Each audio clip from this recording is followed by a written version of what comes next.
नमस्कार, सत श्री अकाल। अज के शो की ओवरव्यू विच तुहाडा स्वागत। अज मैं गल करूँगा दो मसलियां बारे। पहला मुफ्तखोरी अते लोक लबाऊ स्कीमां दी अते फिर नशियां दी। श्रीलंका च माड़े आर्थिक हालातां करके सत्ता पलट तो बाद अपने भारत च भी ढहंदी आर्थिकता एक चिंता का विशा बनी हुई है। माड़ी कारगुजारी अते भ्रिष्टाचार तो इलावा ढहंदी आर्थिकता का एक वड्डा कारण है मुफ्तखोरी दीयां स्कीमां। ये रुझान करीब 15 साल पहलों शुरू होया अते हुण कई स्टेटां च प्रचलित है। पंजाब भी इन्हां स्टेटां च आउंदा है। 2 साल पहलां सुप्रीम कोर्ट ने इसका नोटिस लिया सी अते हुण प्रधानमंत्री ने भी इस रेवड़ियां वंडन के रुझान की निंदा करते हुए कहा कि इसका सीधा असर मुल्क की तरक्की उत्ते पैंदा है। अपने मुल्क च ये किवें शुरू होया मुफ्तखोरी स्कीमां दा रुझान? पंजाब कदों तो प्रभावित होना शुरू होया? हुण मुफ्तखोरी दीयां स्कीमां किन्ना कुछ वड्डा बोझ हन पंजाब उत्ते? दूसरे पासे 2 दिन पहला बठिंडे च एक 19 साला राष्ट्रीय पद्धर दे बॉक्सर दी मुक्केबाज दी नशियां दे ओवरडोज करके मौत हो गई। इस अफसोसनाक घटना करके एक बार फिर सारिਆਂ ਦਾ ध्यान नशियां दी समस्या वाल केंद्रित हो रहा है। कित्थे खड़ी है पंजाब सरकार दी नशियां खिलाफ मुहिम? नशियां नाल पीड़ित नौजवानों नूं इस लत विचों कड्ढण लई होर की करन दी लोड़ है? इस नशियां दी लत बाबत भी मैं विश्लेषण करूँगा, पर पहला गल करते हैं मुफ्तखोरी दी लत बारे। भारत दीयां स्टेटां च किवें शुरू होया मुफ्तखोरी स्कीमां दा रुझान? इस मसले ते आपां अज इस करके गल कर रहे हैं कि जिवें मैं अपनी इंट्रोडक्शन च दस्सिया सी कि 10-12 दिन पहलां प्रधानमंत्री यूपी च गए, उत्थे एक एक्सप्रैस वे सड़क का उद्घाटन कर रहे सन और उत्थे उन्होंने कहा कि ये जिहड़े रेवड़ियां वंडन का रुझान आ ये बहुत मंदभागा वा ते इहदे करके जिहड़ी डिवेलपमेंट आ विकास के प्रोजेक्ट आ उन्हां नूं नुकसान हुंदा वा। जिहड़ा पैसा मुफ्तखोरी स्कीमां च लगदा वा इहो ही पैसा विकास के कामां च लग सकदा वा। और जिथे भी ये मुफ्तखोरी दीयां स्कीमां वा उत्थे तुसीं देखोगे प्रधानमंत्री मुताबक उत्थे विकास के काम नहीं हो रहे। जो प्रधानमंत्री ने कहा तो ये जवाब दे अरविंद केजरीवाल ने कहा कि इनू तुसीं जिहड़ा गलत कह रहे जे भी रेवड़ियां वंडन का रुझान है। जे असी मुफ्त एजुकेशन दिंदे आ, जे असी मुफ्त बिजली पानी दिंदे आ तो ये जिहड़ा गरीब वर्ग आ उन्होंने एक तरीके नाल असीं मदद करदे, उन्होंने एम्पावर करन दी साडी कोशिश है। खैर एक डिबेट जरूर छिड़ गई है और ये मसला अज तो मैनूं याद आ करीब 1.5-2 साल पहले सुप्रीम कोर्ट दे विच कुछ पटीशनस के जरिए आया। एक सज्जन ने अश्विनी उपाध्याय वो PIL फाइल करते रहंदे आ, उन्होंने इस मसले ते PIL भी फाइल की भी कई स्टेटां जिहड़ियां वा इदां दीयां मुफ्तखोरी दीयां लोक लबाऊ स्कीमां जिहड़ियां वा उहदे ते पैसा बर्बाद कर रहे हैं तो इहदे ते रोक लगनी चाहिए है। उस PIL मुताबक ये जिहड़ा रुझान आ ये पीपल्स रिप्रजेंटेशन एक्ट जिहड़ी 1951 का कानून आ उन्हां कहा कि वो 123 धारा जिहड़ी आ उहदी उलंघना वा और ये एक तरीके नाल जिहड़ा वोटर आ उन्होंने वड्डी देण बराबर है, उन्होंने रिश्वत देण बराबर है। अपनी वोटां लैण वास्ते तुसीं उन्होंने रिश्वत दे रहे जे। सो ये ते ठल पैनी चाहिए है और ये लगाम कसनी चाहिए है। और सुप्रीम कोर्ट ने इलैक्शन कमीशन को नोटिस दिता, उन्होंने कहा भी तुसीं इहदे बारे की कर रहे जे, की तुसीं इहदे बारे गाइडलाइनस नहीं इशू कर सकते? सो ये मसला उत्थे अज भी चल रहा वा और देखते हैं कि अगले दिनों के इलैक्शन कमीशन इहदे बारे की फैसला करता वा या फिर सुप्रीम कोर्ट इहदे ते की हदायतां दिंदा वा। लेकिन आप अज गल करते हैं भी ये सिस्टम शुरू कित्थों होया। मैं ये ते रिसर्च थोड़ी जी की आ तो इंज लग रहा भी ये सिस्टम तमिलनाडु तो बहुत साल पहलों शुरू होया सी। उत्थे एक बहुत पुराने लीडर जिहड़ी नवीं पीढ़ी हो तो उन्होंने बारे नहीं सुनिया होना, उन्होंने नाम सी के कामराज। उत्थों दे मुख मंत्री बने हो। बाद दे विच कांग्रेस दे विच जदों ढांचा चेंज होया, ढांचा बदलिया गया तो उन्होंने एक कामराज प्लान भी नाल भी उन्होंने जानिया जाता सी। सो बड़े वड्डे कांग्रेस के लीडर रहे आ। 1954 तो लैके तो 1963 तक वो मुख्यमंत्री रहे तो उन्होंने दिनों दे विच उन्होंने पहलों ये मुफ्तखोरी दीयां स्कीमां जिहड़ियां उन्होंने फ्री एजुकेशन अनाउंस की और नाल उन्होंने कहा कि जिहड़े बच्चे पढ़ाई वास्ते जाते स्कूलों के उन्होंने खाना भी फ्री मिलना चाहिए वा। उस तो बाद जो अगले मुख्यमंत्री आए जिहड़े DMK के फाउंडर भी ने CN अन्नादुराई 1967 के आए, उन्होंने फिर इस स्कीम नूं अगे वधाया तो उन्होंने सस्ता चौल देना पीडीएस स्कीम के थ्रू लोगों 'च वंडना शुरू किया। कुछ महीने ये स्कीम चली, फिर उन्होंने बंद करनी पई क्योंकि पैसा बहुत लग रहा सी और उन्होंने कोल स्टेट कोल पैसा नहीं सी। उदों आ डेफिसिट बजट वाला काम नहीं सी हुंदा। जे तेरे को पैसा है नहीं तो तुसीं जिन्ना तेरे को पैसा उन्ना ही खर्चते सी, कर्जा लैके स्टेटां नहीं सी उदों चलदियां। सो उन्होंने कुछ देर बाद ये स्कीम बंद करती। लेकिन बाद दे विच जिस वेले करुणानिधि 1990 ਦੇ ਵਿੱਚ 90-91 ਦੇ ਵਿੱਚ ਜਦੋਂ ਮੁੱਖ ਮੰਤਰੀ ਬਣੇ तो उन्होंने फिर मुफ्त बिजली किसानों को देने की स्कीम जी वो चलाई। लेकिन जिस वेले जय ललिता 2006-07 ਦੇ ਵਿੱਚ इलैक्शनां लड़ रहे सी, उन्होंने अनाउंस किया कि असी औरतों को फ्री साड़ियाँ देवांगे, प्रैशर कुकर देवांगे, वॉशिंग मशीन देवांगे, कलर टीवी देवांगे। ਇਹੋ ਜਿਹੀਆਂ ਚੀਜ਼ਾਂ ਵੀ ਉਹਨਾਂ ਨੇ ਆਪਣੇ ਇਲੈਕਸ਼ਨ ਮੈਨੀਫੈਸਟੋ ਦੇ ਵਿੱਚ ਅਨਾਉਂਸ ਕਰਤੀਆਂ। ਸੋ ਉਦੋਂ ਤੋਂ ਇਹ ਰੁਝਾਨ ਜਿਹੜਾ ਵਾ ਵੱਧਦਾ ਚਲਾ ਜਾ ਰਿਹਾ ਵਾ। ਔਰ ਫਿਰ ਤੁਹਾਨੂੰ ਪਤਾ ਹੀ ਆ ਕਿ ਅਰਵਿੰਦ ਕੇਜਰੀਵਾਲ ਨੇ ਜਦੋਂ 2015 ਦੇ ਵਿੱਚ ਦਿੱਲੀ ਦੇ ਵਿੱਚ ਚੋਣਾਂ ਲੜਨੀਆਂ ਸੀ, ਉਹਨਾਂ ਕਿਹਾ ਕਿ ਅਸੀਂ ਬਿਜਲੀ ਕੁਝ ਯੂਨਿਟ ਜਿਹੜੇ ਨੇ ਫ੍ਰੀ ਦੇਵਾਂਗੇ, ਅਸੀਂ ਫ੍ਰੀ ਗਰੀਬਾਂ ਨੂੰ ਪਾਣੀ ਫ੍ਰੀ ਦੇਵਾਂਗੇ, ਬਿਜਲੀ ਫ੍ਰੀ ਦੇਵਾਂਗੇ ਔਰ ਹੋਰ ਵੀ ਫ੍ਰੀ ਟਰੈਵਲ ਵਗੈਰਾ ਬੱਸਾਂ ਦੇ ਵਿੱਚ ਅਨਾਉਂਸ ਉਹਨਾਂ ਨੇ ਕੀਤਾ। ਇਲੈਕਸ਼ਨ ਉਹ ਜਿੱਤੇ ਔਰ शायद फ्री बीज करके या बाकी कारगुजारी करके दोबारा भी सत्ता दे विच उत्थे आए। और पंजाब दे विच भी उन्होंने हुण 2022 चोणां तो पहलों कहा कि असीं 300 यूनिट बिजली भी फ्री देवांगे, इहदे नाल नाल 1000 रुपया औरतां नूं भी देवांगे। लेकिन ये 1000 रुपया औरतां वाली गल जिहड़ी आ ये भी तमिलनाडु तो शुरू हुई।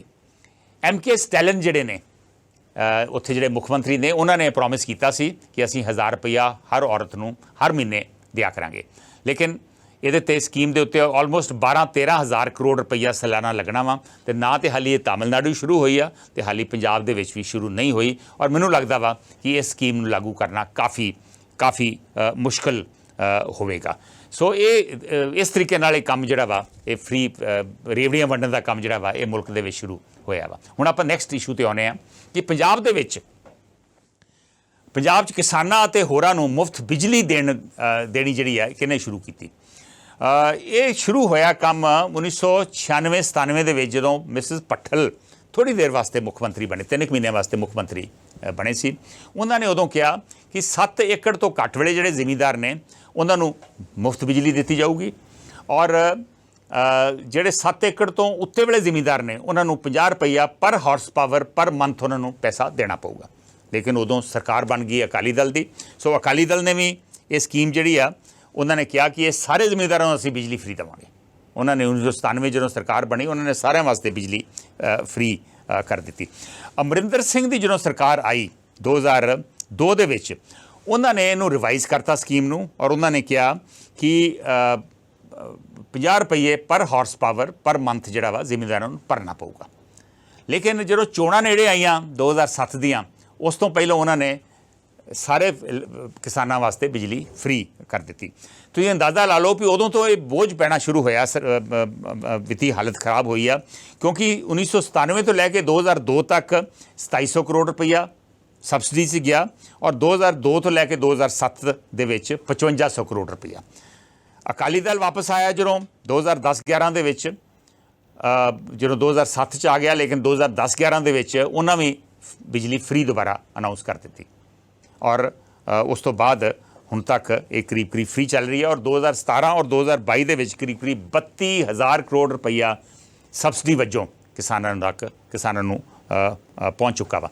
2018 ਦੇ ਵਿੱਚ एक कोशिश जरूर हुई जिस वे अमरिंदर सिंह की सरकार आई कि वड्डे किसानों के उत्ते बिजली के बिल ला दिए। एक फार्मर्स कमिशन वालों रिपोर्ट पेश की गई लेकिन वो फिर रिपोर्ट लागू नहीं हो सकी। हुण किसी पार्टी की जरूरत नहीं पै रही किसानों बिल लाउण दी। सो इस करके ये मुफ्तखोरी का रुझान जिहड़ा वा ये सिर्फ हुण किसानां तक ही नहीं, ये हुण कई होर वर्गां तक भी पहुँच रहा वा। उहदी भी आपां हुणे गल करते हैं।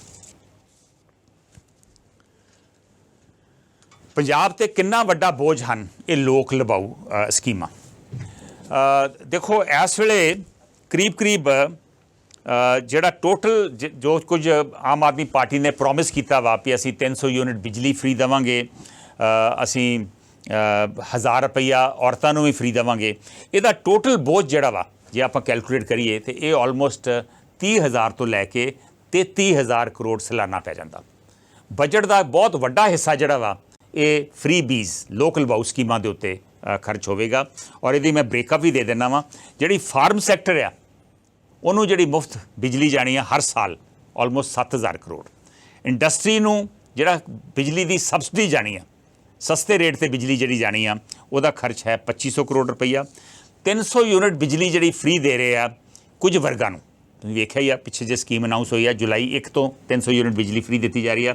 ਇਹਦਾ ਖਰਚ ਸਰਕਾਰ ਮੁਤਾਬਕ ਹੈ 1800 ਕਰੋੜ, ਲੇਕਿਨ ਬਿਜਲੀ ਮਹਿਕਮੇ ਦੇ ਇੰਪਲਾਈ ਕਹਿ ਰਹੇ ਨੇ ਇਹ ਆਲਮੋਸਟ 3000 ਕਰੋੜ ਦਾ ਖਰਚ ਸਾਲਾਨਾ ਪਵੇਗਾ। ਸੋ ਇਹਦੇ 'ਚ ਲਾ ਲਓ ਤੁਸੀਂ, ਇਹ ਆਲਮੋਸਟ ਪੈ ਜਾਂਦਾ ਵਾ ਕਰੀਬ 18000 ਕਰੋੜ ਸਿਰਫ ਬਿਜਲੀ ਫ੍ਰੀ ਜਾਂ ਸਸਤੇ ਰੇਟ ਤੇ ਬਿਜਲੀ। ਔਰ ਉਹਦੇ 'ਚ ਫਿਰ ਤੁਸੀਂ 12000 ਕਰੋੜ ਲਾ ਲਓ ਜੇ ਤੁਸੀਂ 1000 ਰੁਪਈਆ ਔਰਤਾਂ ਨੂੰ ਦੇਣਾ। ਸੋ 30,000 ਤੋਂ 32,000 ਕਰੋੜ ਰੁਪਈਆ ਜਿਹੜਾ ਵਾ ਹਰ ਸਾਲ ਇਹ ਸਬਸਿਡੀ ਦੇ ਵਿੱਚ ਜਾਵੇਗਾ। ਇਹ ਇਸ ਕਰਕੇ ਮੈਂ ਜ਼ਿਕਰ ਕਰ ਰਿਹਾ ਵਾਂ ਕਿਉਂਕਿ ਓਵਰਆਲ ਹਾਲਤ ਵੇਖੋ, ਆਲਮੋਸਟ ਪੌਣੇ 3 ਲੱਖ ਕਰੋੜ ਦਾ ਪੰਜਾਬ ਦੇ ਉੱਤੇ ਕਰਜ਼ਾ ਵਾ। ਇਸ ਤੋਂ ਇਲਾਵਾ 55,000 ਕਰੋੜ ਸਾਡੀਆਂ ਬੋਰਡਸ ਤੇ ਕਾਰਪੋਰੇਸ਼ਨ ਦੇ ਉੱਤੇ ਕਰਜ਼ਾ ਵਾ, ਜਿਹਦੀ 22,000 ਕਰੋੜ ਰੁਪਈਆ ਸਰਕਾਰ ਨੇ ਗਰੰਟੀ ਦਿੱਤੀ ਆ। ਸੋ ਆਲਮੋਸਟ 3 ਲੱਖ ਕਰੋੜ ਤੋਂ ਅਸੀਂ ਕਰਜ਼ਾ ਜਿਹੜਾ ਵਾ ਆਲਰੇਡੀ ਟੱਪ ਚੁੱਕੇ ਹਾਂ। ਔਰ ਮੇਰੇ ਖਿਆਲ ਅਗਲੇ ਸਾਲ ਇਹਨਾਂ ਦਿਨਾਂ ਤੱਕ ਇਹ 3.25 ਲੱਖ ਕਰੋੜ ਦੇ ਕਰੀਬ ਪਹੁੰਚ ਜੂਗਾ ਜੇ ਬੋਰਡਸ ਤੇ ਕਾਰਪੋਰੇਸ਼ਨ ਦਾ ਕਰਜ਼ਾ ਵੀ ਨਾਲ ਰਲਾ ਲਈਏ। ਸੋ ਇਹ ਹਾਲਤ ਇਸ ਵੇਲੇ ਬਣੀ ਹੋਈ ਆ। ਔਰ ਤੁਹਾਨੂੰ ਪਤਾ ਹੀ ਆ ਕਿ ਜਿਹੜੇ ਪੈਨਸ਼ਨ ਔਰ ਤਨਖਾਹਾਂ ਦੇ ਉੱਤੇ ਖਰਚ ਆਲਮੋਸਟ 47-48 ਹਜ਼ਾਰ ਕਰੋੜ ਸਾਲਾਨਾ ਹੁੰਦਾ ਵਾ। ਔਰ ਜਿਹੜੇ ਲੋਨ ਲਏ ਹੋਏ ਆ, ਜਿਹੜਾ ਮੈਂ ਦੱਸ ਰਿਹਾ ਵਾਂ 3 ਲੱਖ ਕਰੋੜ ਦਾ ਕਰਜ਼ਾ ਵਾ, ਇਹਦੀ ਜਿਹੜੀ ਰੀਪੇਮੈਂਟ ਆ, ਇਹਦੇ ਤੇ ਵਿਆਜ ਔਰ ਜਿਹੜਾ ਮੂਲ ਦਾ ਜਿਹੜਾ ਰੀਪੇਮੈਂਟ ਆ ਉਹ ਵੀ ਕਰੀਬ 35-36 ਹਜ਼ਾਰ ਕਰੋੜ ਸਾਲਾਨਾ ਵਾ। ਔਰ ਜਿਹੜਾ ਕੇਂਦਰ ਤੋਂ ਆਉਂਦਾ ਸੀ ਪੈਸਾ, GST ਕੰਪਨਸੇਸ਼ਨ ਹਰ ਸਾਲ 15-16 ਹਜ਼ਾਰ ਕਰੋੜ ਰੁਪਈਆ, ਉਹ ਇਸ ਜੁਲਾਈ ਤੋਂ ਬੰਦ ਹੋ ਰਿਹਾ ਵਾ। ਅਨਲੈਸ ਸੈਂਟਰ ਨੂੰ ਐਕਸਟੈਂਡ ਕਰਦੀ ਆ, ਲੇਕਿਨ ਅੱਜ ਦੀ ਡੇਟ ਦੇ ਵਿੱਚ ਉਹ ਬੰਦ ਹੋਣਾ ਵਾ। ਔਰ ਪਿਛਲੀ ਸਰਕਾਰ ਜਿਹੜੀ ਆ ਉਹ ਵੀ ਕਰੀਬ 24-25 ਹਜ਼ਾਰ ਕਰੋੜ ਦੀ ਲਾਇਬਿਲਿਟੀਜ਼ ਇਸ ਸਰਕਾਰ ਤੇ ਛੱਡ ਗਈ ਆ। 7,000 ਕਰੋੜ ਜਿਹੜਾ ਵਾ ਉਹ ਬਿਜਲੀ ਬੋਰਡ ਨੂੰ ਦੇਣਾ ਵਾ, ਔਰ ਬਾਕੀ ਕਰੀਬ 18,000 ਕਰੋੜ ਰੁਪਈਆ ਜਿਹੜਾ ਵਾ ਉਹ 6ਵਾਂ ਵਿੱਤ ਕਮਿਸ਼ਨ ਜਿਹੜਾ ਪੇ ਕਮਿਸ਼ਨ ਉਹਦਾ ਖਰਚ, ਜਿਹੜੇ ਲੋਨ ਵੇਵਰ ਦਾ ਖਰਚ, ਔਰ ਜਿਹੜਾ ਆਟਾ ਦਾਲ ਦਾ ਬਕਾਇਆ ਜਿਹੜਾ ਵਾ, ਇਹ ਮਿਲਾ ਕੇ ਕਰੀਬ 18,000 ਕਰੋੜ ਤੇ 7,000 ਕਰੋੜ ਜਿਹੜਾ ਬਿਜਲੀ ਬੋਰਡ ਨੂੰ ਦੇਣਾ। ਸੋ ਮਿਲਾ ਕੇ 25,000 ਕਰੋੜ ਪਿਛਲੀ ਸਰਕਾਰ ਦੀਆਂ ਲਾਇਬਿਲਿਟੀਜ਼ ਹੈ। ਇਹ ਪੈਸਾ ਆਉਣਾ ਕਿੱਥੋਂ ਆ? ਸੋ ਮੇਰਾ ਮੰਨਣਾ ਵਾ ਕਿ ਜੋ ਹੋ ਰਿਹਾ ਵਾ, ਔਰ ਜੇ ਇਸੇ ਤਰ੍ਹਾਂ ਹੀ ਚੱਲਦਾ ਰਿਹਾ ਤੇ ਪੰਜਾਬ ਜਿਹੜੀ ਆ ਇਹਨੂੰ ਅਸੀਂ ਤਬਾਹੀ ਦੇ ਮੰਜ਼ਰ ਤੱਕ ਲੈ ਕੇ ਜਾ ਰਹੇ ਹਾਂ। ਔਰ 2-3 ਸਾਲਾਂ ਤੱਕ ਜੇ ਇਸੇ ਤਰ੍ਹਾਂ ਹੀ ਚੱਲਦਾ ਰਿਹਾ ਤੇ ਫਿਰ ਹੋ ਸਕਦਾ ਵਾ ਕਿ ਕਿਤੇ ਵਿੱਤੀ ਜਾਂ ਫਾਈਨੈਂਸ਼ੀਅਲ ਐਮਰਜੈਂਸੀ ਨਾ ਕਿਤੇ ਲਾਉਣੀ ਪੈ ਜਾਵੇ। ਵੈਸੇ ਤਾਂ ਕੁਝ ਹੋਰ ਸਟੇਟਾਂ ਦਾ ਵੀ ਇਹੋ ਹਾਲਤ ਹੈ, ਪਰ ਇਸ ਵੇਲੇ ਸਟੇਟਾਂ ਦੇ ਵਿੱਚੋਂ ਸਭ ਤੋਂ ਪਤਲੀ ਹਾਲਤ ਜਿਹੜੀ ਆ ਉਹ ਪੰਜਾਬ ਦੀ ਹੀ ਹੈ। ਰਿਜ਼ਰਵ ਬੈਂਕ ਨੇ ਵੀ ਜਿਹੜੀਆਂ 5 ਸਟੇਟਾਂ ਦਾ ਨਾਂ ਲਿਆ ਵਾ, ਉਹ ਤੋਂ ਸਭ ਤੋਂ ਉੱਤੇ ਪੰਜਾਬ ਆਉਂਦਾ ਵਾ। ਹੁਣ ਇਹ ਪੈਸਾ ਆਉਣਾ ਕਿੱਥੋਂ ਆ? ਠੀਕ ਹੈ, ਸ਼ਰਾਬ ਵੇਚ ਕੇ ਤੁਸੀਂ ਅੱਗੇ 6-7 ਹਜ਼ਾਰ ਕਰੋੜ ਇਕੱਠਾ ਕਰਦੇ ਸੀ, ਹੁਣ 9-10 ਹਜ਼ਾਰ ਕਰੋੜ ਇਕੱਠਾ ਕਰ ਲੋਗੇ। ਮਾਈਨਿੰਗ ਤੋਂ ਤੁਸੀਂ ਜੇ ਅੱਗੇ 100 ਕਰੋੜ ਆਉਂਦਾ ਸੀ, 200-300 ਕਰੋੜ ਲੈ ਆਓਗੇ। ਹੋਰ ਕਿੱਥੋਂ ਆਊਗਾ ਪੈਸਾ? ਠੀਕ ਹੈ, ਰਜਿਸਟਰੀਆਂ ਦੇ ਵਿੱਚ ਪੈਸਾ ਹੋਰ ਆ ਜਾਊਗਾ, ਲੇਕਿਨ ਇਹ ਬਹੁਤ ਵੱਡੀ ਪ੍ਰੋਬਲਮ ਹੈ। ਔਰ ਮੇਰਾ ਆਪਣਾ ਮੰਨਣਾ ਵਾ ਕਿ ਜਿੰਨਾ ਚਿਰ ਤੱਕ ਕਿਸੇ ਸਰਕਾਰ ਨੇ ਇਹ ਫੈਸਲਾ ਨਾ ਕੀਤਾ ਵੀ ਅਸੀਂ ਇਹ ਫ੍ਰੀ ਬੀਜ਼ ਲੋਕਲ ਬਾਊ ਸਕੀਮਾਂ ਨੂੰ ਬੰਦ ਕਰਨਾ ਵਾ, ਉਹਨਾਂ ਚਿਰ ਤੱਕ ਵਿਕਾਸ ਦੇ ਕੰਮ ਨਹੀਂ ਹੋ ਸਕਣਗੇ ਅਨਲੈਸ ਕੇਂਦਰ ਮਦਦ ਕਰੇ। ਜੇ ਕੇਂਦਰ ਦੇ ਦੇਵੇ ਤੁਹਾਨੂੰ 50,000 ਕਰੋੜ ਰੁਪਈਆ ਮਦਦ ਕਰ ਦੇਵੇ ਜਾਂ 1 ਲੱਖ ਕਰੋੜ ਰੁਪਈਆ, ਤੇ ਫਿਰ ਤੇ ਸਕੀਮਾਂ ਚੱਲ ਹੀ ਪੈਣਗੀਆਂ। ਪਰ ਭਾਜਪਾ ਕਿਉਂ ਆਮ ਆਦਮੀ ਪਾਰਟੀ ਜਾਂ ਕਾਂਗਰਸ ਜਾਂ ਹੋਰ ਕਿਸੇ ਪਾਰਟੀ ਨੂੰ ਇੱਥੇ ਮਦਦ ਕਰੂਗੀ? ਸੋ ਬਹੁਤ ਸੀਰੀਅਸ ਪ੍ਰੋਬਲਮ ਹੈ ਔਰ ਅਸੀਂ ਵਾਕਈ ਤਬਾਹੀ ਦੇ ਮੰਜ਼ਰ ਵੱਲ ਨੂੰ ਵਧ ਰਹੇ ਹਾਂ। ਹੁਣ ਮੈਂ ਦੂਸਰੇ ਮਸਲੇ ਤੇ ਆ ਰਿਹਾ ਵਾਂ, ਨਸ਼ਿਆਂ ਦੇ ਮਸਲੇ ਤੇ। ਕਿੱਥੇ ਖੜੀ ਹੈ ਪੰਜਾਬ ਸਰਕਾਰ ਦੀ ਨਸ਼ਿਆਂ ਖਿਲਾਫ ਮੁਹਿੰਮ? ਜੇ ਪੰਜਾਬ ਸਰਕਾਰ ਦੀ ਮੰਨੀਏ ਤਾਂ ਮੁਹਿੰਮ ਬਹੁਤ ਵਧੀਆ ਚੱਲ ਰਹੀ ਹੈ, ਬਹੁਤ ਸਖਤੀ ਹੋਈ ਹੈ ਔਰ ਨਸ਼ਿਆਂ ਦੀ ਵੰਡ ਦੇ ਉੱਤੇ, ਤਸਕਰੀ ਦੇ ਉੱਤੇ ਇੱਕ ਤਰੀਕੇ ਦੀ ਠੱਲ ਪਈ ਹੋਈ ਹੈ। ਲੇਕਿਨ ਜੇ ਆਪਾਂ ਜ਼ਮੀਨੀ ਹਕੀਕਤ ਦੀ ਗੱਲ ਕਰੀਏ ਤੇ ਇਹਦੇ 'ਚ ਕੋਈ ਬਹੁਤੀ ਸੱਚਾਈ ਲੱਗਦੀ ਨਹੀਂ। ਤੁਸੀਂ ਵੇਖਿਆ ਹੀ ਆ ਕਿ 2 ਦਿਨ ਪਹਿਲਾਂ 19 ਸਾਲਾਂ ਦਾ ਇੱਕ ਬਾਕਸਰ, ਕੁਲਦੀਪ ਸਿੰਘ ਨਾਂ ਦਾ ਬਾਕਸਰ, ਤਲਵੰਡੀ ਸਾਬੋ ਦੇ ਨੇੜੇ ਨਸ਼ਿਆਂ ਦੀ ਓਵਰਡੋਜ਼ ਕਰਕੇ ਮਾਰਿਆ ਗਿਆ। ਔਰ ਇਹ ਸਿਰਫ ਇਕੱਲਾ ਕੇਸ ਨਹੀਂ ਹੈ, ਹਰ ਦੂਜੇ ਤੀਜੇ ਦਿਨ ਨਸ਼ਿਆਂ ਦੀ ਓਵਰਡੋਜ਼ ਕਰਕੇ ਕਿਸੇ ਨਾ ਕਿਸੇ ਨੌਜਵਾਨ ਦੀ ਮਰਨ ਦੀ ਖਬਰ ਕਿਤੇ ਨਾ ਕਿਤੇ ਆ ਜਾਂਦੀ ਹੈ। ਮੁਕਤਸਰ ਤੋਂ ਪਿਛਲੇ 3 ਮਹੀਨਿਆਂ ਦੇ ਵਿੱਚ ਜਿਹੜੇ ਮੁਕਤਸਰ ਦੇ ਪਿੰਡਾਂ ਤੋਂ ਖਬਰਾਂ ਆਈਆਂ ਵਾ, 10-12 ਲੋਕਾਂ ਦੀ, ਨੌਜਵਾਨਾਂ ਦੀ ਮੌਤ ਇਹਨਾਂ 3-4 ਮਹੀਨਿਆਂ ਦੇ ਵਿੱਚ ਹੋ ਚੁੱਕੀ ਹੈ। ਔਰ ਬਹੁਤ ਹੋਰ ਥਾਵਾਂ ਤੋਂ ਵੀ ਇਹੋ ਜਿਹੀਆਂ ਖਬਰਾਂ ਆ ਰਹੀਆਂ ਵਾ। ਸੋ ਇਸ ਕਰਕੇ ਸਿਚੁਏਸ਼ਨ ਕਾਫੀ ਸੀਰੀਅਸ ਆ। ਇਹ ਠੀਕ ਆ ਕਿ ਇਹ ਸਰਕਾਰ ਨੇ ਹਰਪ੍ਰੀਤ ਸਿੰਘ ਸਿੱਧੂ ਨੂੰ STF ਦਾ ਮੁਖੀ ਲਾਇਆ ਵਾ ADGP ਰੈਂਕ ਦੇ ਵਿੱਚ, ਪਰ ਅਫਸੋਸ ਇਹ ਆ ਵੀ ਪਿਛਲੇ 5 ਸਾਲਾਂ ਦੇ ਵਿੱਚ ਨਸ਼ਿਆਂ ਦੇ ਖਿਲਾਫ ਮੁਹਿੰਮ ਉੱਪਰ ਵੀ ਇੱਕ ਤਰੀਕੇ ਦੀ ਸਿਆਸਤ ਹੋ ਰਹੀ ਹੈ, ਕਿਉਂਕਿ ਹਰਪ੍ਰੀਤ ਸਿੱਧੂ ਨੂੰ ਹੁਣ ਤੀਜੀ ਵਾਰੀ STF ਦਾ ਮੁਖੀ ਲਾਇਆ ਵਾ। ਜੇ 5 ਸਾਲ ਪਹਿਲਾਂ ਲਾਇਆ ਸੀ ਤੇ ਜੇ ਕੰਟੀਨਿਊ ਕਰਦੇ ਰਹਿੰਦੇ, ਅਮਰਿੰਦਰ ਸਿੰਘ ਵੀ ਇਹਨਾਂ ਨੂੰ ਚੇਂਜ ਨਾ ਕਰਦੇ, ਚੰਨੀ ਵੇਲੇ ਵੀ ਲੱਗੇ ਰਹਿੰਦੇ ਤੇ ਹੁਣ ਵੀ ਇਹ ਲੱਗੇ ਰਹਿੰਦੇ ਤੇ ਸ਼ਾਇਦ ਹੁਣ ਤੱਕ ਟੱਲ ਪੈ ਜਾਣੀ ਸੀ। ਹੁਣ ਵਧੀਆ ਗੱਲ ਹੈ ਕਿ ਉਹਨਾਂ ਨੂੰ STF ਦਾ ਮੁਖੀ ਵੀ ਲਾਇਆ ਵਾ ਔਰ ਜੇਲ੍ਹ ਵਿਭਾਗ ਹੀ ਉਹਨਾਂ ਦੇ ਥੱਲੇ ਇਸ ਵੇਲੇ ਕੀਤਾ ਹੋਇਆ ਵਾ, ਕਿਉਂਕਿ ਜੇਲ੍ਹਾਂ ਦੇ ਵਿੱਚ ਵੀ ਨਸ਼ਿਆਂ ਦੀ ਵਰਤੋਂ ਬਹੁਤ ਜ਼ਿਆਦਾ ਵੱਧ ਰਹੀ ਸੀ। ਬਹੁਤ ਸਾਲਾਂ ਤੋਂ ਪਿੰਡਾਂ ਦੇ ਵਿੱਚ ਜਿਹੜੇ ਲੋਕ ਮੁਹਿੰਮ ਚਲਾ ਰਹੇ ਸੀ ਨਸ਼ਿਆਂ ਦੇ ਖਿਲਾਫ, ਉਹਨਾਂ ਦਾ ਗਿਲਾ ਸੀ, ਉਹਨਾਂ ਦੀ ਕੰਪਲੇਂਟ ਸੀ ਕਿ ਪੁਲਿਸ ਦੇ ਲੋਕੀ ਕੁਝ ਰਲੇ ਹੋਏ ਆ ਔਰ ਹੁਣ ਇਹ ਗੱਲ ਸਾਬਤ ਹੋ ਰਹੀ ਹੈ। ਪਿਛਲੇ ਕਰੀਬ 10-15 ਦਿਨਾਂ ਦੇ ਵਿੱਚ 3-4 ਬੜੇ ਸੀਰੀਅਸ ਕੇਸਿਸ ਜਿਹੜੇ ਨੇ ਉਹ ਸਾਹਮਣੇ ਆਏ ਆ। ਪਹਿਲੋਂ ਕੇਸ ਆਇਆ ਫਰੀਦਕੋਟ ਜ਼ਿਲ੍ਹੇ ਦਾ, ਇੱਕ DSP ਉਹਦੀ ਅਰੈਸਟ ਹੋਈ, DIG ਦਾ ਰੀਡਰ ਅਰੈਸਟ ਹੋਇਆ ਵੀ ਇਹਨਾਂ ਨੇ ਕਿਸੇ ਹੋਰ ਸਬ ਇੰਸਪੈਕਟਰ ਜਿਹੜਾ ਨਸ਼ਿਆਂ ਦੇ ਵਿੱਚ ਨਸ਼ਿਆਂ ਦੀ ਤਸਕਰੀ ਕਰਦਾ ਸੀ ਉਹਦੇ ਤੋਂ 23 ਲੱਖ ਰੁਪਈਆ ਇਹਨਾਂ ਨੇ ਲਿਆ। ਹੁਣ DIG ਇਨਵੋਲਵਡ ਹੈ ਕਿ ਨਹੀਂ ਹੈ, ਹਾਲੇ ਤੱਕ ਤੇ ਉਹਨਾਂ ਦੇ ਖਿਲਾਫ ਕਾਰਵਾਈ ਨਹੀਂ ਹੋਈ, ਲੇਕਿਨ ਉਹਦਾ ਰੀਡਰ ਜੇ ਇਨਵੋਲਵਡ ਆ ਤੇ ਕੀ ਇਹ DIG ਦੀ ਨੌਲੇਜ ਤੋਂ ਬਿਨਾਂ ਹੀ ਕਰ ਰਿਹਾ ਸੀ ਕੰਮ? ਹੋ ਸਕਦਾ ਬਿਨਾਂ ਕਰ ਰਿਹਾ ਹੋਵੇ, ਲੇਕਿਨ ਇਹ ਵੀ ਤਫਤੀਸ਼ ਹਾਲੀ ਚੱਲ ਰਹੀ ਹੈ। ਇਸ ਤੋਂ ਇਲਾਵਾ 3 ਹੋਰ, ਇੱਕ ਇੰਸਪੈਕਟਰ, ਇੱਕ ASI ਔਰ ਇੱਕ ਹੈੱਡ ਕਾਂਸਟੇਬਲ, ਉਹਨਾਂ ਦੀ ਗ੍ਰਿਫਤਾਰੀ ਦੇ ਆਰਡਰ ਹੋਏ ਆ, ਉਹਨਾਂ ਨੂੰ ਡਿਸਮਿਸ ਕੀਤਾ ਗਿਆ ਵਾ। ਔਰ ਇਹ ਤਿੰਨੇ ਹੀ ਮੁਲਾਜ਼ਮ ਸਨ ਨਾਰਕੋਟਿਕਸ ਸੈੱਲ ਦੇ ਵਿੱਚ, ਜਿਹੜਾ ਸੈੱਲ ਨਸ਼ਿਆਂ ਨੂੰ ਰੋਕਣ ਵਾਸਤੇ ਲਾਇਆ ਗਿਆ ਉਹਦੇ ਮੁਲਜ਼ਮ ਫੜੇ ਗਏ। ਜਿਹੜਾ ਇੰਸਪੈਕਟਰ ਹੈ ਉਹ ਤਾਂ ਫਰਾਰ ਹੈ, ਲੇਕਿਨ ਬਾਕੀ 2 ਜਿਹੜੇ ਲੋਕੀ ਫੜੇ ਗਏ ਨੇ ਉਹਨਾਂ ਨੇ ਇਲਜ਼ਾਮ ਲਾਇਆ ਵਾ ਵੀ ਜੋ ਉਹ ਕਰ ਰਹੇ ਸਨ DSP ਦੀ ਨੌਲੇਜ ਦੇ ਵਿੱਚ ਸੀ। ਹੁਣ DSP 'ਚ ਇਨਵੋਲਵਡ ਹੈ ਕਿ ਨਹੀਂ ਹੈ ਇਹਦੀ ਤੇ ਤਫਤੀਸ਼ ਹੋਊਗੀ, ਲੇਕਿਨ ਮਸਲਾ ਬੜਾ ਗੰਭੀਰ ਹੈ। ਅੱਜ ਇੱਕ ਹੋਰ ਖਬਰ ਆਈ ਹੈ ਲੋਪੋਕੇ ਤੋਂ ਕਿ ਉੱਥੇ ਇੱਕ ਸਬ ਇੰਸਪੈਕਟਰ ਜਿਹੜਾ ਵਾ ਉਹ ਵੀ ਕਿਸੇ ਤਸਕਰ ਤੋਂ 10 ਲੱਖ ਰੁਪਈਆ ਲਿਆ ਉਹਨੇ ਔਰ ਉਹ ਵੀ ਫੜਿਆ ਗਿਆ ਔਰ ਪੈਸੇ ਸ਼ਾਇਦ ਰਿਕਵਰ ਵੀ ਹੋ ਗਿਆ। ਸੋ ਜਿਹੜੇ ਲੋਕੀ ਪਿੰਡਾਂ ਦੇ ਵਿੱਚ ਜਦੋਂ ਲੋਕੀ ਆਪਣੇ ਲੈਵਲ 'ਤੇ ਮੁਹਿੰਮ ਚਲਾਉਂਦੇ ਸੀ ਉਹ ਆਉਂਦੇ ਸੀ ਅਸੀਂ ਫੜ ਕੇ ਦਿੰਦੇ ਆ ਤੇ ਪੁਲਿਸ ਵਾਲੇ ਛੱਡ ਦਿੰਦੇ ਆ, ਕਿਉਂਕਿ ਪੁਲਿਸ ਵਾਲਿਆਂ ਦੀ ਬਹੁਤ ਸਾਰਿਆਂ ਦੀ ਮਿਲੀ ਭੁਗਤ ਹੈ ਔਰ ਮਿਲੀ ਭੁਗਤ ਹੁਣ ਸਾਬਤ ਹੋਣੀ ਸ਼ੁਰੂ ਹੋ ਗਈ ਹੈ। ਸੋ ਹੁਣ ਹੌਲੀ ਹੌਲੀ ਅਸੀਂ ਆਸ ਕਰਦੇ ਹਾਂ ਕਿ ਇਹ ਜਿਹੜਾ ਨੈਕਸਸ ਬਣਿਆ ਸੀ ਪੁਲਿਸ ਵਾਲਿਆਂ ਦੇ ਔਰ ਤਸਕਰਾਂ ਦੇ ਵਿੱਚ ਇਹ ਹੁਣ ਟੁੱਟੂਗਾ। ਕੁਝ ਬੰਦੇ ਗ੍ਰਿਫਤਾਰ ਹੋਏ ਆ ਪਰ ਹੁਣ ਪਤਾ ਨਹੀਂ ਕਿੰਨਾ ਕੁ ਹੋਰ ਡੂੰਘਾ ਨੈਕਸਸ ਹੈ। ਇੱਕ ਹੋਰ ਇਲਜ਼ਾਮ ਲੱਗਦਾ ਸੀ ਵੀ ਜੇਲ੍ਹਾਂ ਦੇ ਵਿੱਚ ਨਸ਼ੇ ਦੀ ਤਸਕਰੀ ਵੀ ਹੋ ਰਹੀ ਆ, ਇਹਦਾ ਇਸਤੇਮਾਲ ਵੀ ਹੋ ਰਿਹਾ ਵਾ ਔਰ ਸ਼ਾਇਦ ਇਹ ਵੀ ਹੁਣ ਉੱਥੇ ਚੈਕਿੰਗ ਹੋਈ ਆ ਔਰ ਗੁਰਦਾਸਪੁਰ ਜੇਲ੍ਹ ਦੇ ਵਿੱਚ 47% ਜਿਨ੍ਹਾਂ ਲੋਕਾਂ ਦੀ ਟੈਸਟਿੰਗ ਹੋਈ ਆ ਉਹ ਡੋਪ ਟੈਸਟ ਫੇਲ ਹੋਏ ਆ। ਇਹਦਾ ਮਤਲਬ ਉਹ ਨਸ਼ੇ ਦਾ ਇਸਤੇਮਾਲ ਕਰਦੇ ਆ। ਇਹੋ ਹੀ ਗੱਲ ਅੰਮ੍ਰਿਤਸਰ 'ਚ ਵੀ, ਉੱਥੇ ਵੀ 45% ਜਿਹੜੇ ਟੈਸਟ ਹੋਏ ਆ ਉਹ ਡੋਪ ਟੈਸਟ ਫੇਲ ਹੋਏ ਆ। ਸੋ ਜਿਹੜੀ ਇਹ ਗੱਲ ਸੀ ਕਿ ਜੇਲ੍ਹਾਂ ਦੇ ਵਿੱਚ ਵੀ ਨਸ਼ਾ ਵਿਕਦਾ ਵਾ ਉਹ ਵੀ ਕਰੀਬ ਸਾਬਤ ਹੋ ਗਿਆ ਵਾ ਔਰ ਜੇਲ੍ਹਾਂ ਦੇ ਵਿੱਚ ਜਿਹੜੇ UART ਸੈਂਟਰਸ ਵੀ ਚੱਲ ਰਹੇ ਆ ਬਹੁਤ ਸਾਰੇ ਥਾਵਾਂ ਦੇ ਉੱਤੇ। ਸੋ ਇਸ ਮੁਹਿੰਮ ਨੂੰ ਹੁਣ ਕਿਸੇ ਨਾ ਕਿਸੇ ਲੈਵਲ 'ਤੇ ਲੈ ਕੇ ਜਾਣਾ ਪਊਗਾ ਔਰ ਬੜੀ ਚੰਗੀ ਗੱਲ ਹੈ ਕਿ ਇਸ ਵੇਲੇ STF ਦੇ ਮੁਖੀ ਜੇਲ੍ਹਾਂ ਦੇ ਇੰਚਾਰਜ ਵੀ ਨੇ ਤਾਂ ਕਿ ਇਹ ਜੇਲ੍ਹਾਂ ਦੇ ਵਿੱਚ ਜਿਹੜੀ ਤਸਕਰੀ ਹੋ ਰਹੀ ਆ ਜਾਂ ਇਸਤੇਮਾਲ ਹੋ ਰਿਹਾ ਵਾ ਇਹ ਗੱਲ ਬਾਹਰ ਆਵੇਗੀ। ਮੇਰਾ ਆਪਣਾ ਮੰਨਣਾ ਵਾ ਕਿ ਇਸ ਵੇਲੇ ਸਟੇਟ ਦੇ ਵਿੱਚ ਕੋਈ ਫਿਗਰਸ ਨਹੀਂ ਵੀ ਪਿਛਲੇ 4 ਮਹੀਨਿਆਂ 'ਚ ਜਾਂ ਪਿਛਲੇ 6 ਮਹੀਨਿਆਂ ਦੇ ਵਿੱਚ ਓਵਰਡੋਜ਼ ਕਰਕੇ ਕਿੰਨੇ ਲੋਕੀ ਮਰੇ ਨੇ। ਸੋ ਪਹਿਲਾਂ ਤਾਂ ਇੱਕ ਸਰਵੇ ਕਰਨ ਦੀ ਲੋੜ ਆ ਕਿ ਹੁਣ ਤੱਕ ਓਵਰਡੋਜ਼ ਕਰਕੇ ਪਿਛਲੇ 6 ਮਹੀਨਿਆਂ ਦੇ ਵਿੱਚ ਕਿੰਨੇ ਲੋਕੀ ਮਰੇ, ਕਿੱਥੇ ਮਰੇ ਔਰ ਇਹ ਕੀ ਰੁਝਾਨ ਹੈ ਉਹਨਾਂ ਪਿੰਡਾਂ ਦੇ ਵਿੱਚ ਜਿੱਥੇ ਇਹ ਸਭ ਕੁਝ ਹੋ ਰਿਹਾ ਵਾ।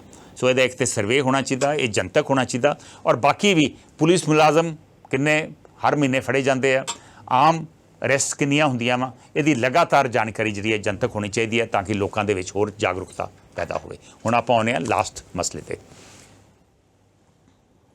ਨੌਜਵਾਨਾਂ ਨੂੰ, ਪੰਜਾਬ ਦੇ ਨੌਜਵਾਨਾਂ ਨੂੰ ਕਿਵੇਂ ਨਸ਼ਿਆਂ ਦੀ ਲੱਤ 'ਚੋਂ ਕੱਢਿਆ ਜਾਵੇ, ਇਹ ਬਹੁਤ ਵੱਡਾ ਸਵਾਲ ਹੈ ਔਰ ਸਭ ਤੋਂ ਔਖੀ ਗੱਲ ਹੈ, ਸਭ ਤੋਂ ਵੱਡੀ ਚੁਣੌਤੀ ਪੰਜਾਬ ਸਰਕਾਰ ਵਾਸਤੇ ਇਹ ਆ। ਠੀਕ ਹੈ, ਤੁਸੀਂ ਤਸਕਰ ਫੜ ਲਓਗੇ, ਤੁਸੀਂ ਕੁਝ ਹੱਦ ਤੱਕ ਸਪਲਾਈ ਬੰਦ ਕਰ ਦੋਗੇ, ਪਰ ਜਿਹੜੇ ਲੋਕੀ ਪੀੜਿਤ ਹੋ ਚੁੱਕੇ ਆ ਉਹ ਕੀ ਕਰਨਗੇ?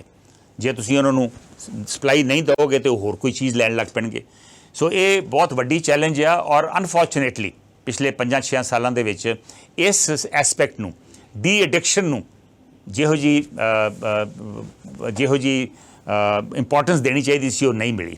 ਜੋ ਸਕੀਮਾਂ ਅਸੀਂ ਚਲਾਈਆਂ ਡੀ ਐਡਿਕਸ਼ਨ ਵਾਸਤੇ ਉਹ ਕਾਮਯਾਬ ਨਹੀਂ ਹੋਈਆਂ, ਉਹਨਾਂ ਨੂੰ ਵਿੱਚੇ ਛੱਡ ਦਿੱਤਾ ਗਿਆ। ਮੈਨੂੰ ਯਾਦ ਹੈ 2018 15 ਅਗਸਤ ਨੂੰ, ਹੁਣ ਫਿਰ 15 ਅਗਸਤ ਆ ਰਹੀ ਹੈ, 2018 ਨੂੰ 2 ਸਕੀਮਾਂ ਸ਼ੁਰੂ ਕੀਤੀਆਂ ਸਨ।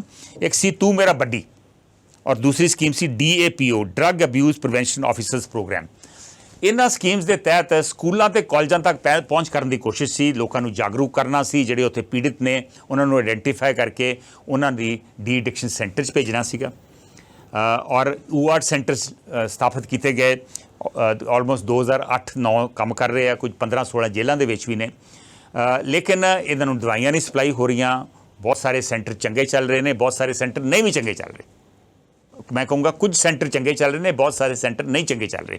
ਹੁਣ ਆਮ ਆਦਮੀ ਪਾਰਟੀ ਸਰਕਾਰ ਨੇ ਕਿਹਾ ਵਾ ਵੀ ਅਸੀਂ ਊਆਰਡ ਸੈਂਟਰ ਜਿਹੜੇ 208 ਨੇ 500 ਕਰਾਂਗੇ। ਹੁਣ ਕਿੰਨੇ ਕੁ ਹੋ ਗਏ ਨੇ, ਉਹਦੇ ਵਾਸਤੇ ਕੀ ਕੋਸ਼ਿਸ਼ ਹੋ ਰਹੀ ਆ, ਕੀ ਕੋਈ ਬਜਟ ਇਹਦੇ ਵਾਸਤੇ ਰੱਖੀ ਗਈ ਆ? ਇਹ ਬਹੁਤ ਵੱਡੀਆਂ ਚੁਣੌਤੀਆਂ ਵਾ। ਔਰ ਮੇਰਾ ਖਿਆਲ ਹੈ ਕਿ ਸਾਨੂੰ ਪੰਜਾਬ ਸਰਕਾਰ ਨੂੰ 5 ਸਟੈਪਸ ਲੈਣ ਦੀ ਲੋੜ ਆ ਜੇ ਵਾਕਈ ਨੌਜਵਾਨਾਂ ਨੂੰ ਨਸ਼ਿਆਂ ਦੀ ਲੱਤ ਚੋਂ ਕੱਢਣਾ ਵਾ। ਪਹਿਲਾ ਸਟੈਪ, MLAs ਨੂੰ, ਕੌਂਸਲਰਸ ਨੂੰ ਤੇ ਸਰਪੰਚੀ ਨੂੰ ਇਨਵੋਲਵ ਕਰੀਏ। ਬਹੁਤ ਸਾਰੇ ਪਿੰਡ ਜਿਹੜੇ ਨੇ ਉਹ ਨਸ਼ਿਆਂ ਦੇ ਖਿਲਾਫ ਮੁਹਿੰਮ ਚਲਾਉਣਾ ਚਾਹੁੰਦੇ ਆ, ਲੇਕਿਨ ਪੁਲਿਸ ਮਦਦ ਨਹੀਂ ਕਰਦੀ।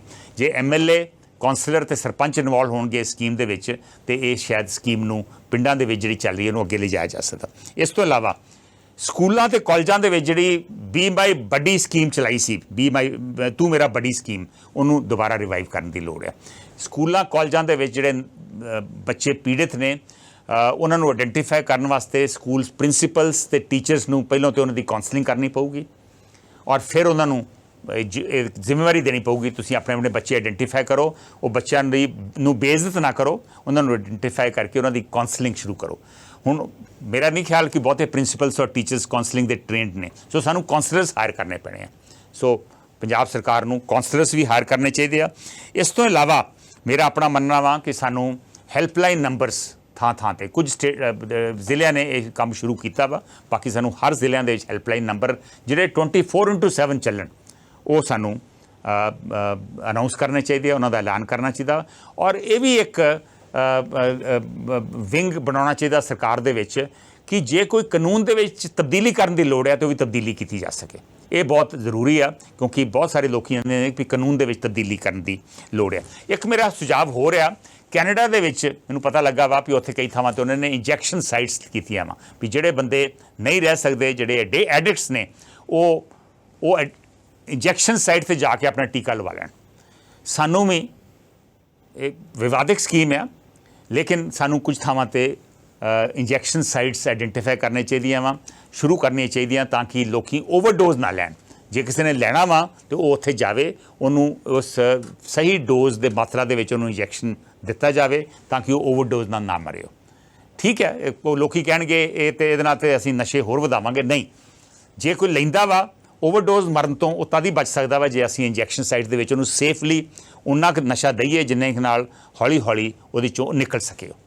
ਸੋ ਇੰਜੈਕਸ਼ਨ ਸਾਈਟਸ ਵੱਲ ਵੀ ਸਾਨੂੰ ਸੋਚਣਾ ਚਾਹੀਦਾ। ਲੇਕਿਨ ਡੀ ਐਡਿਕਸ਼ਨ ਇੱਕ ਬਹੁਤ ਵੱਡਾ ਮਸਲਾ ਵਾ ਔਰ ਸਰਕਾਰ ਵਾਸਤੇ ਬਹੁਤ ਵੱਡੀ ਚੁਣੌਤੀ ਹੈ ਜੇ ਅਸੀਂ ਵਾਕਈ ਨਸ਼ਿਆਂ ਨੂੰ ਇਸ ਲੱਤ ਦੇ ਵਿੱਚੋਂ ਕੱਢਣਾ।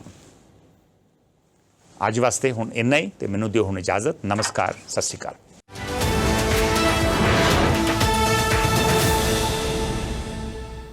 Hello hello Hello. Hello Hello. ਬਾਹਰ ਵਸਦੇ ਪੰਜਾਬੀਆਂ ਨੂੰ ਆਪਣਿਆਂ ਨਾਲ ਜੋੜਨ ਲਈ, ਵਤਨੋਂ ਪਾਰ ਵਸਦਿਆਂ ਨੂੰ ਆਪਣੀ ਮਿੱਟੀ ਦੀ ਝਲਕ ਦੇਣ ਲਈ, ਖਬਰ ਹੀ ਨਹੀਂ ਉਸ ਦੀ ਤਹਿ ਤੱਕ ਜਾ ਕੇ ਸੱਚਾਈ ਤੁਹਾਡੇ ਤੱਕ ਪਹੁੰਚਾਉਣ ਲਈ, ਤੁਹਾਡੀ ਆਵਾਜ਼ ਤੁਹਾਡੇ ਮੁੱਦਿਆਂ ਨੂੰ ਸਰਕਾਰਾਂ ਤੱਕ ਪਹੁੰਚਾਉਣ ਲਈ ਮੁੜ ਤੁਹਾਡੇ ਰੂਬਰੂ ਹੋਣ ਜਾ ਰਿਹਾ ਹੈ ਤੁਹਾਡਾ ਆਪਣਾ ਹੋਸਟ ਉੱਗੇ ਪੱਤਰਕਾਰ ਕੰਵਰ ਸੰਧੂ। ਇਹ ਸ਼ੋਅ ਇਸ ਵੇਲੇ ਲਾਈਵ ਟੈਲੀਕਾਸਟ ਹੈ। ਇੱਕ ਵਾਰ ਫੇਰ ਤੋਂ ਪੇਸ਼ ਕਰ ਰਹੇ ਹਨ। ਸਤਿ ਸ਼੍ਰੀ ਅਕਾਲ, ਮੈਂ ਹਾਂ ਕੰਵਰ ਸੰਧੂ। ਕਿਉਂਕਿ ਇਹ ਕਾਲ-ਇਨ ਸ਼ੋਅ ਆ, ਤੁਸੀਂ ਵੀ ਇਹਦੇ 'ਚ ਹਿੱਸਾ ਲੈ ਸਕਦੇ ਜੇ। Hello global Punjab.